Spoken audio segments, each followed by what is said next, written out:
समुद्र तट पर लोगों ने अचानक देखा कि समुद्र 100 मीटर पीछे जा रहा है, जो स्पष्ट रूप से एक अशुभ संकेत था। वाकई अगले ही पल किसी ने देखा कि एक विशाल सुनामी शहर की ओर बढ़ रही थी। हालांकि उस समय उन्हें यह महसूस नहीं हुआ कि सुनामी हजारों ज़ॉम्बीज को साथ ला रही थी। ये सारे ज़ॉम्बी कहां से आए? ये सब कुछ महीने पहले एक छोटे से द्वीप पर शुरू हुआ था, जब एक जैव रासायनिक अभिकर्मक की बोतल लीक हो गई, जिससे विषाक्त सफेद धुंध तेजी से फैलने लगी। हजारों प्रयोगशाला कर्मचारी बाहर निकल गए, ये जानते हुए कि अगर वे संक्रमित हो गए तो वे ज़ॉम्बी बन जाएंगे। वे हेलीकॉप्टर की ओर बढ़े, उम्मीद में कि बॉस उन्हें ले जाएगा। उन्हें नहीं पता था कि बॉस ने पहले ही सबको छोड़ने का निर्णय ले लिया था। शोध परिणामों के साथ उसने हेलीकॉप्टर में चढ़कर गैस मास्क पहन लिया और उड़ गया।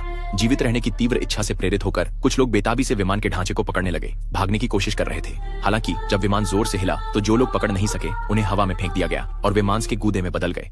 देखते हुए कि दूसरों को हिलाया नहीं जा सकता था, बॉस ने एक केस खोला, कर्मचारियों की विनती को नजरअंदाज करते हुए, और लाल वायरस बाहर फेंक दिया। इसे अंदर लेते ही कर्मचारी तुरंत परिवर्तित हो गए और विमान से गिर गए।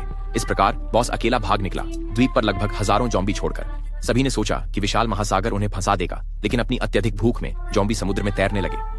महीनों तक बहने के बाद वे अंततः शहर के समुद्र तट पर पहुंच गए। जब 2 मछुआरों ने पाया कि समुद्र ज़ॉम्बियों से भरा है, उन्होंने तुरंत इसकी रिपोर्ट करने का सोचा। हालांकि जैसे ही वे भयभीत होकर मुड़े, उन्होंने देखा कि उनके पीछे एक विशाल लाशों की लहर दिखाई दी है, जिसमें इतनी अधिक संख्या में ज़ॉम्बी थे कि यह डरावना था। भयभीत होकर उन्होंने गति बढ़ाई, लेकिन उठती समुद्र की लहर ने उनकी छोटी नाव को निगल लिया। और ये केवल तभी किनारे पर मौजूद लोगों को एहसास हुआ कि पानी में हजारों की संख्या में ज़ॉम्बी हैं। अगले ही पल शहर बेरहमी से डूब गया।